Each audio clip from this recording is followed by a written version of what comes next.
The Crook Boss is the first level tower you get, being obtained at level 30, taking people anywhere from a few days to a few weeks to get. It's a basic benchmark for newer players and a pretty good mid-game tower, but I decided to speedrun getting Crook Boss from a level 0 account. This speedrun deployed many strategies, all of which you'll see later.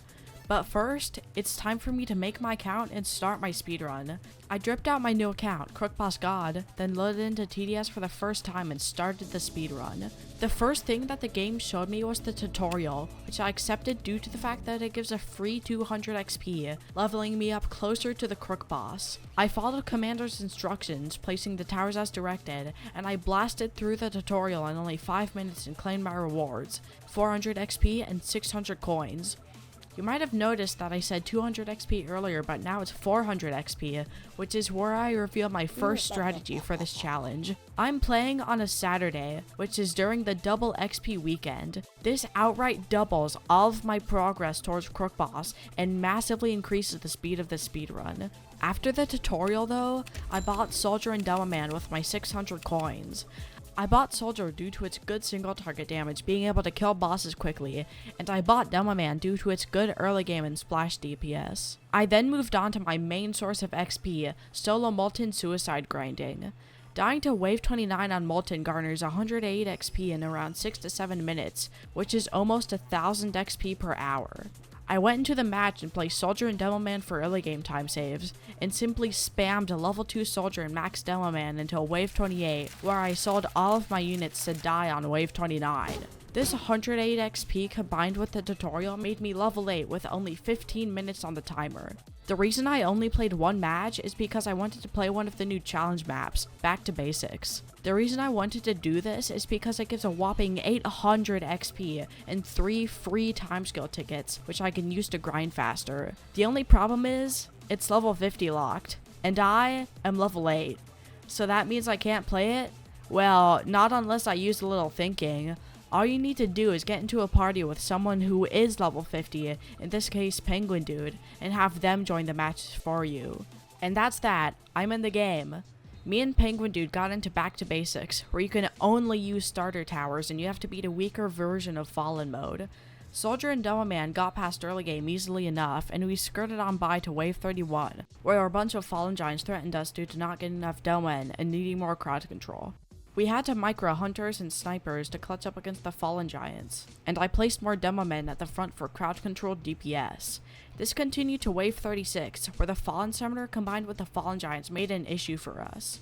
The Fallen Giants tanked for the Summoner, and the Demomen couldn't damage the Summoner due to it becoming hidden. It left the range of Demomen and spawned breakers, which are extremely inconvenient for a single target tower like Hunter.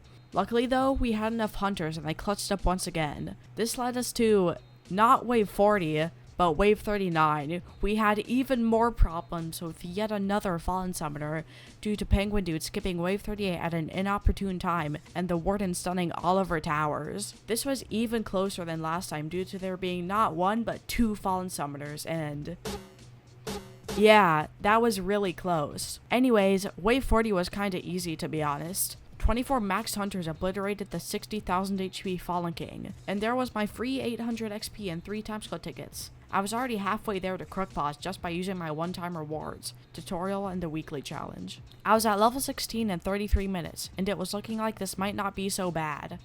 I went back to solo Molten Suicide grinding, and I was hoping to get the Shotgunner tower soon enough so that he could help me time save faster with its OP early game and crowd control. I got around 200 coins per win, which means I'd get Shotgunner after around an hour and a half of grinding. Going into this, I was planning on getting Shotgunner earlier, but I hadn't even mathed it out, which means I didn't even get Shotgunner until way later in the challenge. Another thing I hadn't mathed out is the fact that Intermediate gives slightly more XP than Molten. It gives like 5 to 6% more XP than Solo Molten, but whatever. Back to the challenge, where I'd been grinding Solo Molten for almost an hour.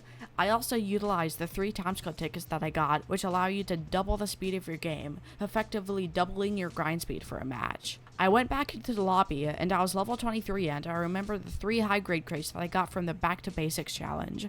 I opened the crates and I got a fucking nuke?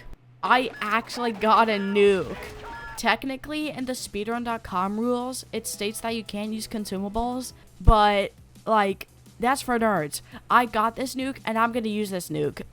That brings us to the place where I used that nuke, the new weekly challenge. You might be confused right now. Didn't I already do the weekly challenge? Well, I timed this run specifically so that the weekly challenge cycled into a new one during the run, 8 p.m. EST on a Saturday. This meant that I had 2 challenge maps at my disposal, and it also meant that I had another lump sum of XP from it. What was the new challenge this time? It was, Oops All Slimes. This challenge had already been cycled twice before, but I didn't really care. This meant I knew how to beat it anyways. Well, I wasn't the one to be beating it. I only had starter towers, so there's no way I could beat the 750,000 HP nuclear monster. I brought 2 friends along with me, Cleesh and Penguin Dude. They bugged me into the challenge again, and we were off. In this challenge map, every enemy has the slime modifier, which means that they spawn slimes when they die. The slime enemy has 100 HP, which means that we're dealing with all of that on wave 1. Not only that, but if a slime stays alive for long enough, it transforms into the strongest enemy on field. We went into the game, and I did what I did best, spammed level 0 soldiers. Because what else could I really do with this loadout? My teammates spammed golden cowboys for defense and money. Our defense held up against the first 5 waves, but I had to use my first consumable on wave 6 against the horde of speedies and abnormals, and napalm strike. The napalm strike leaves a field of napalm for the enemies to walk over for around 10 seconds, dealing hundreds of DPS and obliterating the slimes. I had 2 of them left for this match, so I couldn't really use them willy-nilly. I'm saying that, but the second use was only 3 waves later on wave 9, where the horde of slimes grew even larger and I had to napalm strike again. Fortunately, our electroshockers and golden cowboys were enough to defend against the remaining enemies, and I never had to use napalm strike again. We cruised past midgame while I was just spamming Demoman and Soldier with the little cash I had. My teammates kept on placing advanced towers like Mercenary Base and Engineer, and our next major roadblock was on wave 38, where the 2 tanks are replaced by Abominations, which have around 30,000 total HP. Wave 39 was also extremely close, with Rangers having too slow of a fire rate to kill the summons from them. My teammates spawned APCs and Riot Guards though, which clutched up last minute. At this point, my defense was relegated to mere stun baits for the more important towers like Ranger and Engineer, which would be crucial to kill the nuclear monster that spawns on wave 40. I used my damage and cooldown flags that I got from the crates to greatly boost the TPS of our towers. And then it was time. It was time to drop the mother of all bombs. I dropped the nuke, and just as the nuclear monster thought the bombardment was over, a second nuke was dropped. And then a third. Yeah, both of my teammates dropped a nuke as well. As the Rangers kept on attacking the nuclear monster, it was clear we had enough DPS to kill it. The only question was if a last minute summon might kill the run, especially with the shadow bosses that Ranger can't detect. Nuclear monster was at only 150,000 HP when he was exiting the main bend, and then it happened. Those shadow bosses made my heart drop into my stomach. But after they were killed, it was clear that we were going to win. And we did, and I received a grand total of 1,120 XP, along with 4 timescale tickets, essentially paving the road to the end of the speedrun.